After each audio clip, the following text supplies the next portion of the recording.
নমস্কার, আমি জ্যোতিষী শ্রী গোপাল ব্যানার্জি। আজকে জ্যোতিষ শাস্ত্র অনুযায়ী কিছু টোটকা আপনাদের বলবো। দেখবেন কিছু মানসিক ঋণ হয়ে যাচ্ছে, আর্থিক দুর্দশার মধ্যে মানুষ জীবনযাপন কাটাচ্ছে। অর্ধেক বহু মানুষের 99% মানুষ এখন ঋণগ্রস্ত হয়ে পড়ছেন। এর থেকে কিছু মুক্তি পাওয়ার উপায়, কিছু জ্যোতিষী টোটকা আপনাদের সামনে বলবো। আজকে যে টোটকাটি বলবো সেটা হচ্ছে ঋণগ্রস্ত এবং আর্থিক যাতে বাধা কাটানো যায় তার সম্বন্ধে কিছু বলবো। একটা লোহার বাটি নেবেন, বাটিতে একটু জল নেবেন আর একটু সর্ষের তেল নেবেন। সেই বাটির উপরে সর্ষের তেল আর জলটা দেখবেন আপনার নিজের যে মুখমণ্ডল আছে সেই মুখমণ্ডল আপনি দেখবেন।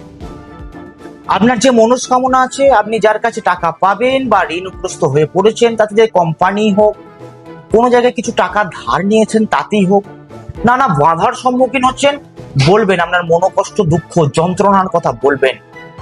এবং সেটা কি করবেন না, একটা প্রবাহমান জল, নদীতেই হোক পুকুরি হোক, আপনাদের যে প্রবাহ, যে জল বয়ে যাচ্ছে সেই জলে আপনি ওই তেল এবং জলটাকে ফেলে দেবেন এবং বাটিটিকে বাড়িতে নিয়ে আসবেন।